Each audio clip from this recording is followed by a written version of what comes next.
Welcome back to Backyard Wrench Bender. So I took some time off from the Mustang to build a trailer and refurbish my garage so it's organized a little better. And I think it's about time we picked up where we left off. So personally, I don't really care for shop tours. So here's the organized shop. If a more in-depth shop tour is something you're interested in, leave a comment, maybe I'll make a video on it.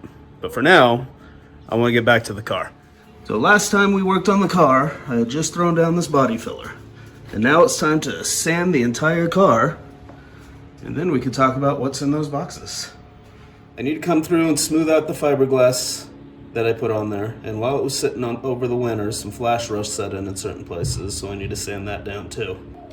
So the plan is I'm just going to take 80 grit over the entire car, get it nice and smooth and clean, and we'll go from there.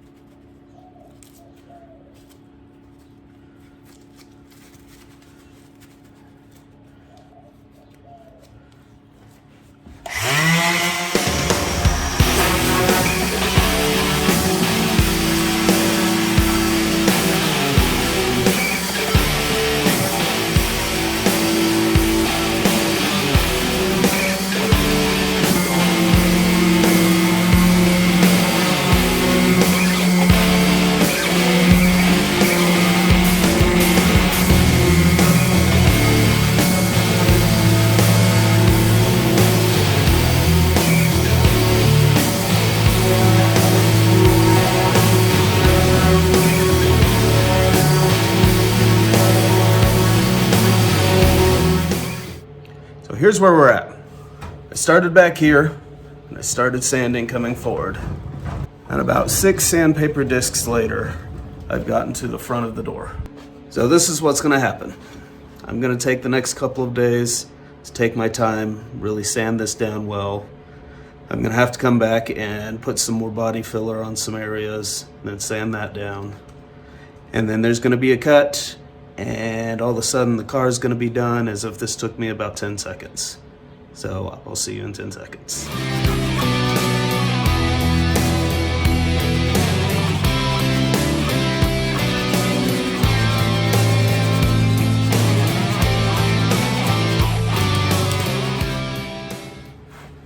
So I've been working on this for about a week now. I've got the raw metal sanded down and cleaned up to this point, and I've been spending most of my time on this body filler. The issue you run into it is as you sand it down, you find low spots like this. You have to come back, you put more body filler on, wait for it to cure, sand it down again. There are some spots that have required this several times. I'm on the 3rd layer of body filler now, and as you can see, I still need more. But it's at this stage that you want to take your time and make sure you do it right. Because if I can get the body filler flat and feathered well now, that is less work that I need to do later down the line after I lay down primer. So I probably have a few more days of sanding, and when I'm done, I'll come back and show you the end result.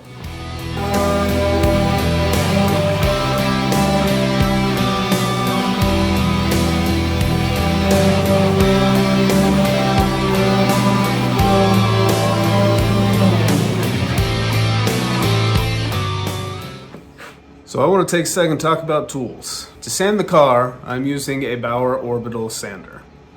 Anybody who knows the brand knows that you get it at the discount tool store. I've had this thing for about 5 years and it's worked well up to this point, but the hook and loop has worn out and it doesn't hold sandpaper very well. On the bigger brand names, like DeWalt, Makita, Craftsman, you can replace the sanding pad. There's 4 small screws, you can pull those out, put a new pad on, easy as pie. And all of those brands have about 1 1/8 distance from one to another. But Bauer, in their wisdom, decided to do 1 1/4 inches between screws. And I took about an hour and a half yesterday surfing the internet trying to find a pad that had 1 1/4 inch distance on their screws, and nobody's making replacement parts.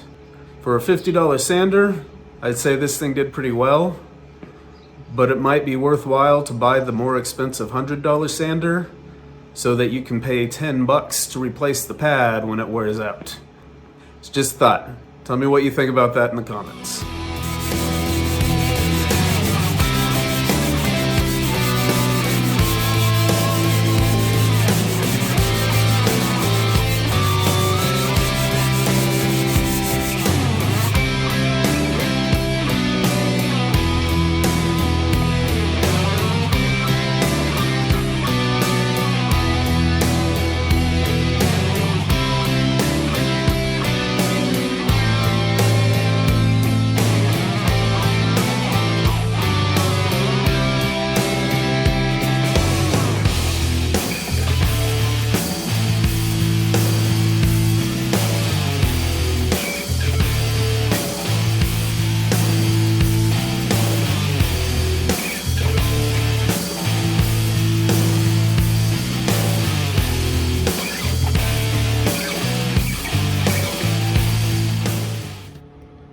Man, it's been a while since I've sat in here, but it's great to get back to work on the Mustang.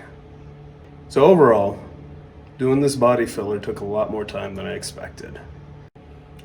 I ended up running through 75 sanding discs and about a quart of body filler. What kept on happening is I'd put the body filler on, I'd sand it down, and I'd find there's a low spot or a high spot, and I have to add more and start building up so everything got to be nice and even. One of the questions that I thought you might have is, why am I doing this with an orbital and not sanding blocks? And realistically, this is not the final shaping of the car. I'm just trying to get the areas where we welded to be even with the areas around it. This car came with those rear fenders welded the way they are. Hypothetically, I could have cut them out and bought new fenders and tried to do a better job myself, but I don't think the end result really would have been much different. So I decided to work with what I had and make the best of it. So now that all the sanding is done and the body filler is on there and everything is roughly shaped out to where it's supposed to be, the next step is to get a sealer primer on the car. So the primer I chose to go with is the Eastwood epoxy primer. So I'm not sponsored by the company, and I used my own money to buy it. The reason I settled on the Eastwood primer is because it kind of fell into that range of still affordable as well as having good reviews. I ended up running into this problem where everything that was about that price range just had equally mixed views. For every person saying they used it and it was great and no problem, there was a person turning around saying it was the worst stuff ever and use this brand. But then I'd go check out that brand and the reviews ended up being the same. But I've seen enough good reviews on this primer that I figure, why not give it a try? What's the worst that happens? I've got to strip the car and start over. So unfortunately, I can't just jump right into priming this. Not only do I need to prep the garage and I need to go through and clean the car, I am waiting on an air pump. When I went to paint the trailer that I recently finished, I quickly realized that that little 17-gallon air compressor I have just is not up for large projects. That thing's probably good enough to be able to do a single fender or maybe the hood or maybe the trunk, but trying to do an entire car with that, it wasn't going to work out. So I ended up ordering myself a 19 CFM air pump, and I've got a couple tanks, and I'm piecing together a system to make sure I've got enough air to be able to use my air tools and to paint, but I'm trying to do it in a way that's more affordable. Because if you go out and buy an air compressor that is 15 CFM or above, your entry level's at $2,000. And if I spend $2,000 on an air pump, that's $2,000 I don't have to spend on the car. To wrap this week up, I would say this sort of bodywork just isn't my cup of tea. I'll do it, it's going to get me to my goal, but it's not something I consider to be fun. And since I got to wait about 2 weeks to get my air pump in, I've got a couple different projects in mind that I'm going to knock out. So keep your eyes open for that.